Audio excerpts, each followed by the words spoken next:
I kind of like sharing that stuff too with people, just because it shows like the value behind what they're paying for as well, right? Like it's not like you're just throwing out this random number and they're like, whoa, that's a lot of money. Welcome to Color Me Happy podcast. I'm your host, Brandi Hofer. Thank you so much for being here. I'm very grateful for your time, and I'm excited for you to dive into these raw and authentic conversations with creatives from around the world. Be sure to pop this in your ear when you're working in the studio and you need a friend, or if you're having your morning coffee, or if you're going on a walk. All good things to, get inspired through authentic conversation with other creatives. We ultimately want you to see your everyday ordinary as extraordinary and really tap into the idea that creativity is power, and we want to see you grow. Be sure to join our Color Me Happy community. Follow Color Me Happy podcast on Instagram and Brandi Hofer Studios to stay tuned, and feel free to reach out anytime. We're happy to chat. Let's get started. And you're like, that is amazing. And then you're like, oh, like as creatives, we kind of have that squirrel mentality. We're like, oh, actually though, now I can do this and this different way. And it just like, paints. I can paint over it. That's garbage now. That old art is garbage. And you're just like, just pause, just wait, like it's fine. Okay, so did you get your start in, welcome, so happy to have you here. Did you get your start in illustration and design then, and then translated it into mural work? Yeah, it's kind of been, like a bit of a roller coaster. So started with illustration. It was kind of like always like a side job. And then about almost 7 years ago, I quit like my 9 to 5. So I've been self-employed ever since. Actually 7 years ago this month. So congrats.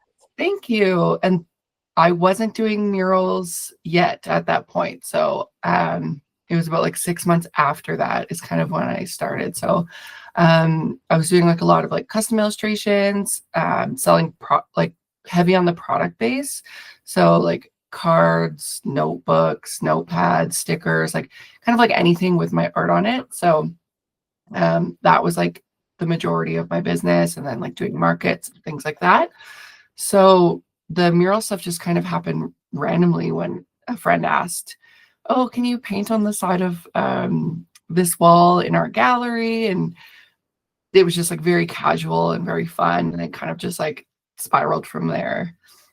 Mm-hmm. So what inspired that shift and change for you to move from part-time to full-time creative?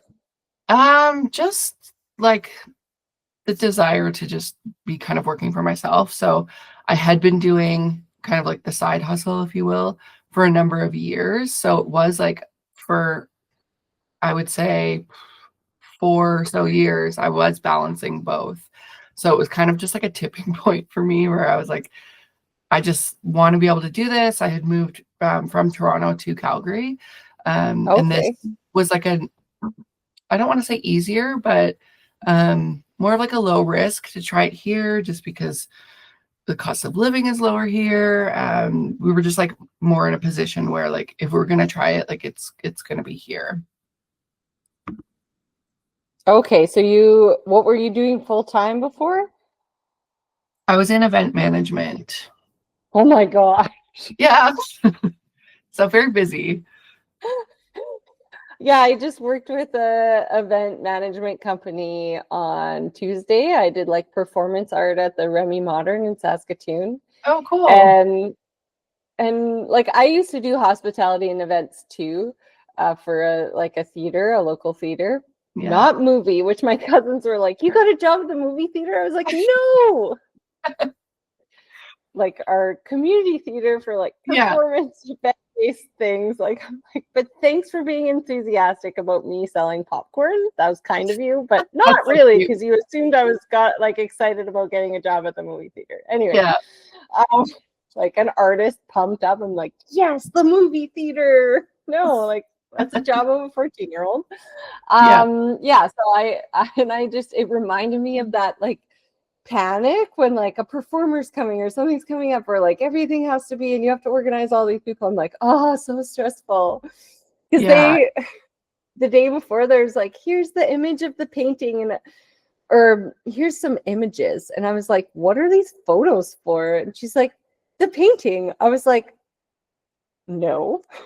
Like, take a deep breath and then call her back. Like, just chill and go through the email Yeah. string and like make sure I'm like screenshot it. I was like, you chose Joni Mitchell and the Broadway Bridge as your painting. It's already Amazing. 75% done. I will be there tomorrow on time. We're good. But no, I will not be painting the 2 photos you just sent me.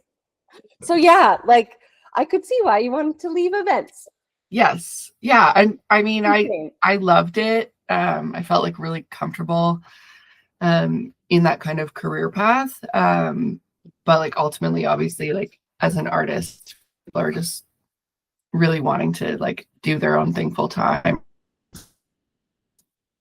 That's I've been And kind your of own here ever since. hours, not like be obligated to work evenings or weekends or Yeah. till Well, I 11 or mean, I 1 still a.m. do, but it's my own doing. Yeah, but you can Yeah, still get to bed on time by that's right. choice. Yeah, Yes. yeah. I totally understand that shift. But like I think people think you like drop it over time, but yours sounds like a very organic shift. Yeah, definitely. And it doesn't look the same as it did 7 years ago, for sure. I know, I think we're always like learning and growing and shifting with the times. Like it was like late 2018, I decided to take it full time, and then a year and a half later was COVID. So it's yeah, we're all just kind of going through it.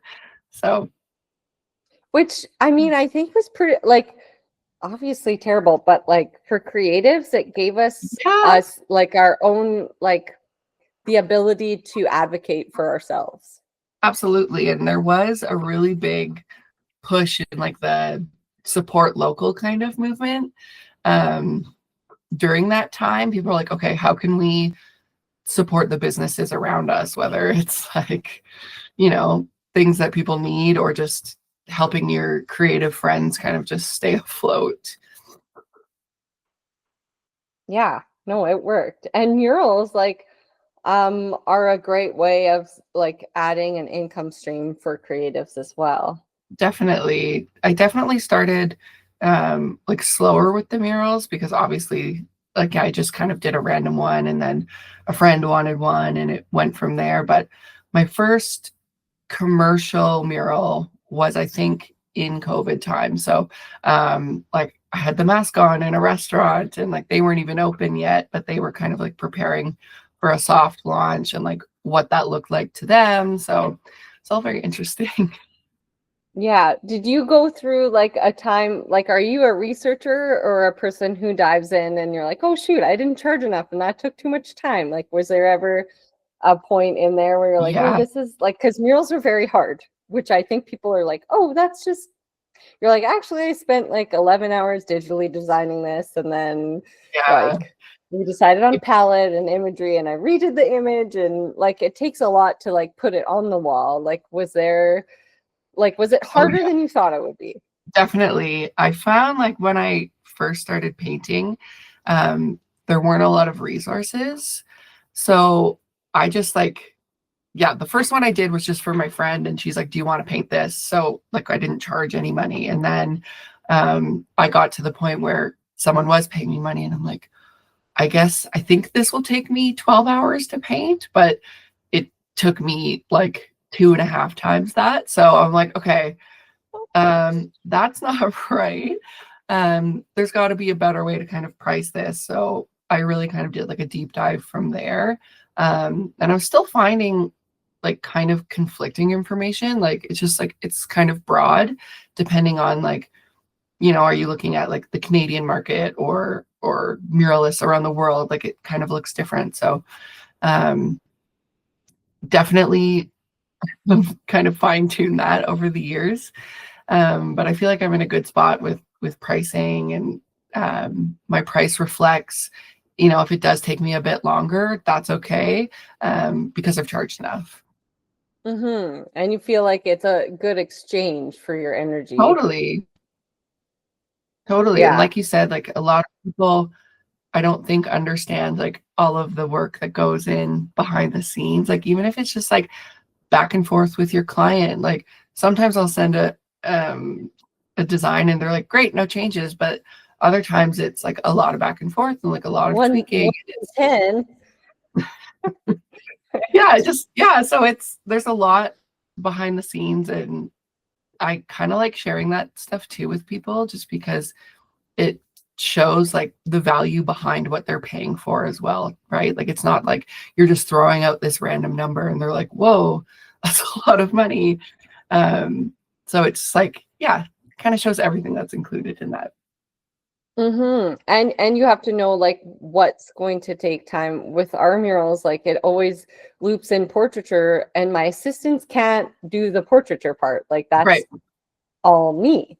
And so you have to think about like what is also with your design. You're like, if there's a full portrait included, like this is going to be so much more effort when it's a 30-foot face mixed with florals. Like florals, fine. It's kind of like a project or VR and paint by number. Like really. Yeah. And the effort goes into the initial design, but you can have hired help to paint in orange on a floral, preferably not orange, but like violet. The orange is too many coats, which people don't know, right? Like so many coats. So many coats. That's why you buy the good paint. That's and right. I know, and I keep telling like my muralist friend, I'm like, you did 7 people on this mural, and I know what you charged, and it took you 2 months. Like you cannot do that. Like you're just, well, first of all, like now, like you are getting all the jobs, but you're 6 months behind and you've undercharged. And so I didn't want that job if like that's undervalued and they wanted 7 portraits and etc. Like I don't have time for that. And that's a lot. right? Like and so it's hard though as a creative because I like to support other creatives, but I'm like, you have to charge more and you have to fit like the certain average standard of your community. And like I know I have like Alec Design was just on, and we've had Pander, Phoebe from Pander, and they all team up and they all mural together and they go to conferences in the States. They're at $47 USD per square foot. So obviously, like there's more of a market there because we aren't charging that. But like I went to a festival 2 summers ago and he's like, I'm charging $15 Canadian a square foot. And I was like, dude, stop. It's too low. And it also says like, and a job, like you can't be doing this. Like it's gotta be double that at least. Like to start. So, creatives, charge what you're worth for your time. I know, totally. It doesn't help anyone when that happens. So and it sets like a lower standard and almost like just cheapens the value. So I've done a bit of mentoring, and that's kind of something that I try to like instill in them. I'm like, it doesn't matter if you're new, like you're a talented person, like you know what you're doing, like you deserve this, and it still takes the same amount of time for them as it would me probably. So you shouldn't, I don't think you should be going super low just because you're new. You want the job. It's just not the job for you. Like if they're not valuing, like you got to know your worth. If they're not valuing your talents, which you took 15 years to learn how to paint a good portrait or whatever, right? Like, or your lifetime of, going to school or taking training online or whatever, that is value. And unfortunately, people don't quite understand. Like I have had cleanup jobs too, and I'm sure you have, where here's the blank wall that I painted over that I tried to do myself. It didn't work out. I thought I could, but this is actually really hard. Or our city shut down their youth mural program. He's like, this is a full-time job to work with youth and do murals. I was like, absolutely, yes. Like, and so they gave us like 40 cans of, or 40 things of paint, which I'm like, what am I going to do with this?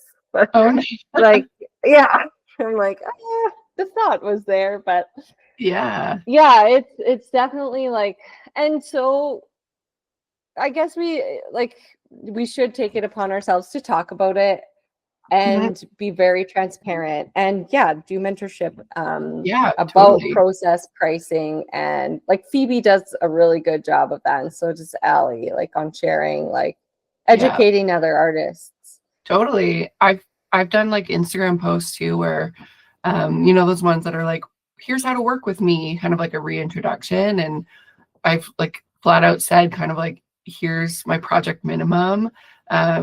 Here's what your Don't mural. message if you're not Well, no, if and like we're there's not there. flexibility No. there, but that's kind of like a magic number for me. That's worth it for me. And then, you know, you're expected to pay between this and this, depending on what you're looking for, like what surface we're painting on, all of that. So it's, yeah, Absolutely. Yeah. Like no stucco and surprises. brick are very different from Yeah, that's going to be higher. interior. Yeah. Yeah. Yeah. Well, good for you. So you've had some like cool opportunities too when it comes to murals. You want to talk about like some cool projects you've worked on that I saw online and everyone can Yeah, kind of check you out there? for sure. This year's been really busy, which I'm definitely grateful and thankful for. Um, I've done some kind of like event style murals, so not like not on a freestanding wall, so like a portable mural that's like meant for event engagement, like selfie stations, things like that. So I've worked with, over the last couple of years, the Calgary Stampede, which if anyone's listening, that's like our big kind of city rodeo for a week and a half, brings in a ton of tourism. So I did a really cool one. We had Shania Twain as our parade marshal this year. So I got to do this cool kind of That's nuts.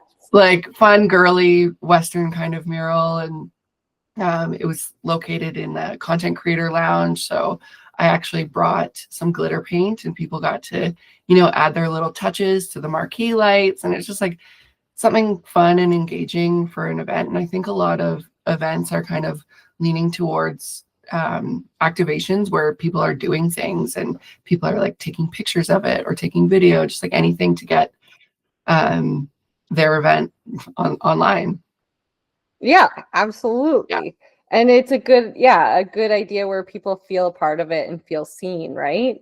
totally. And like they can say it when they see it, they're like, "Oh, I dabbed some whatever," Yeah, and like there's my that's circle, or yeah, it's cute and it's good. It's important for us too, like that they, don't just walk past you and they engage and they chat and they're genuinely interested, and that's a way of doing that. And it is more fun. Like there's like a travel company, like they did this big launch like over a decade ago, and they realized that when they include creativity and workshops, that their retreats did a whole lot better. So then that's now all they do. And so sure.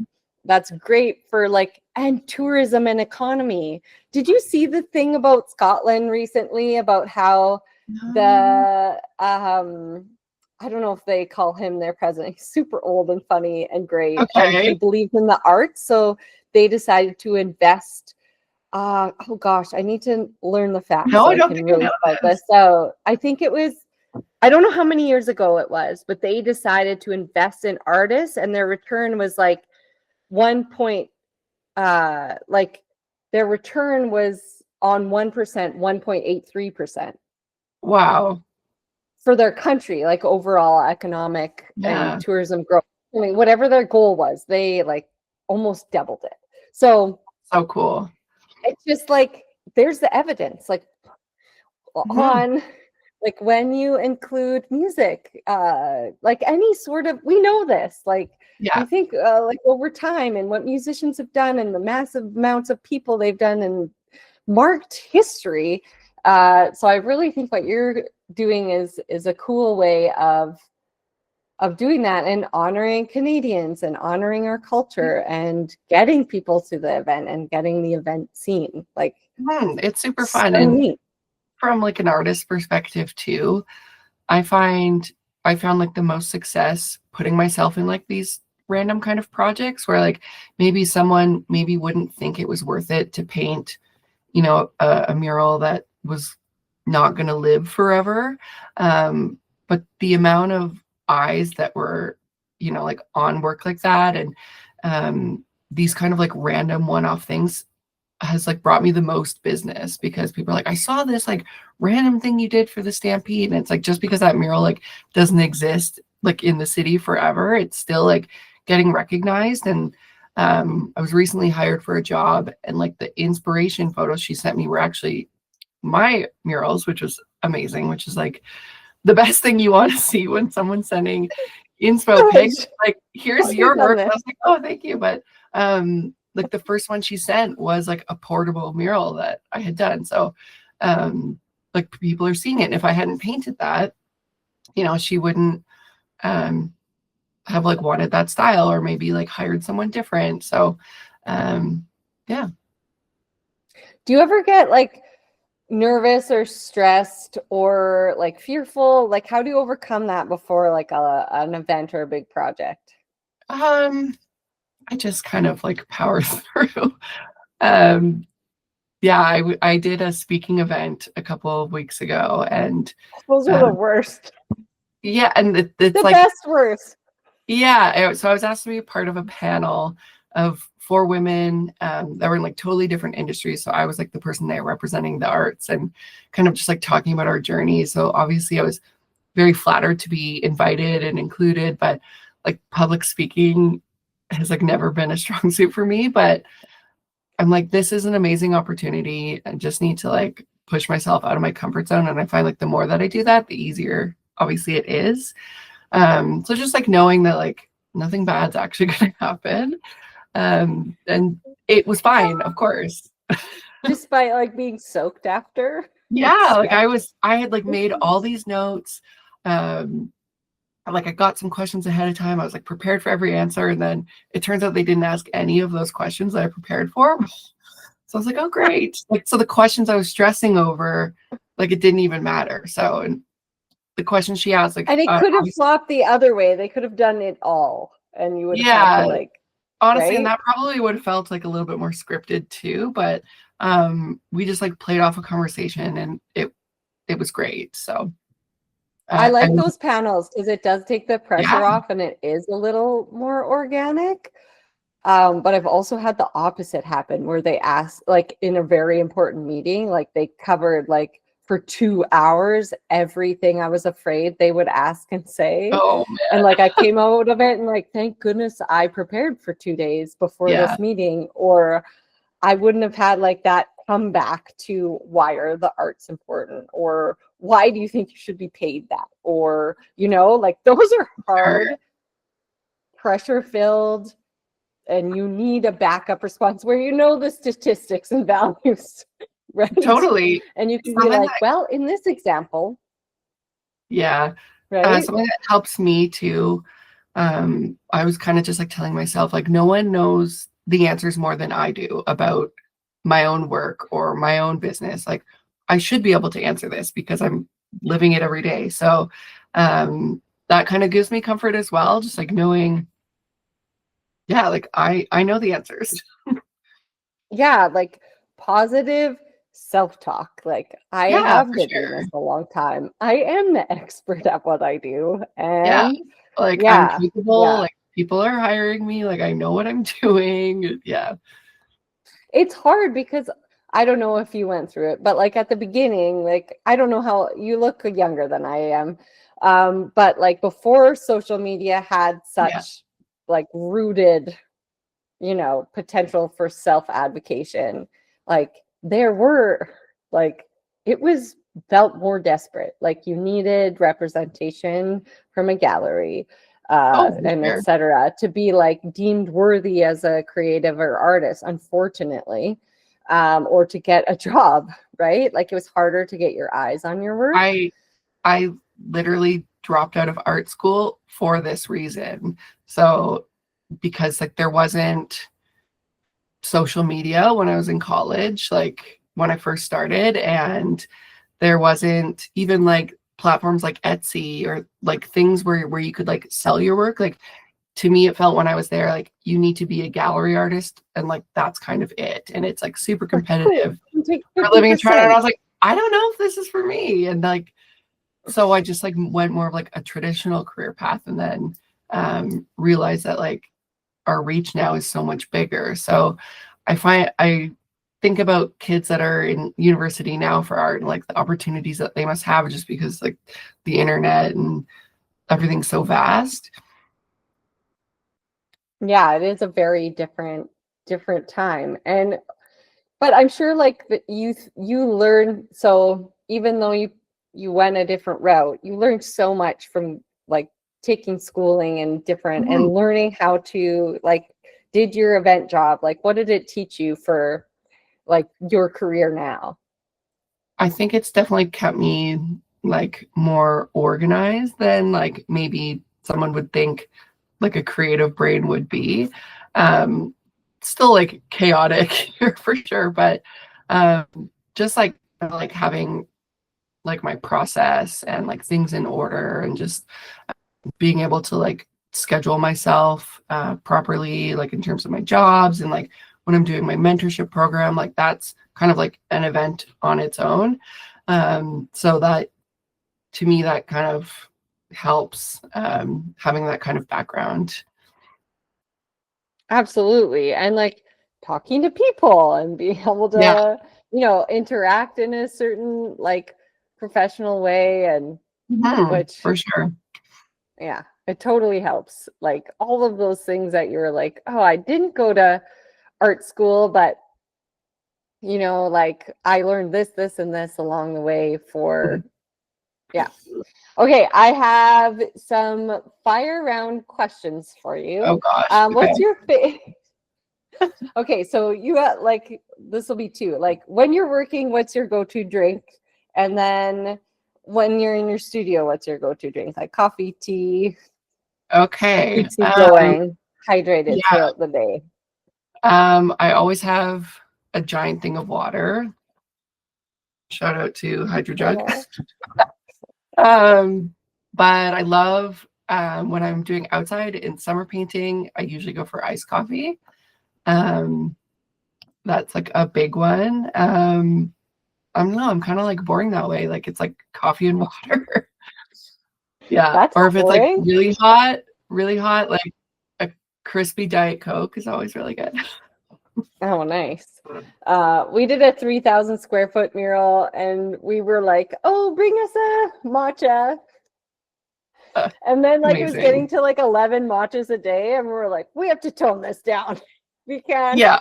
we can't drink these. Um, it is Really. over. Our community rocks. Yes.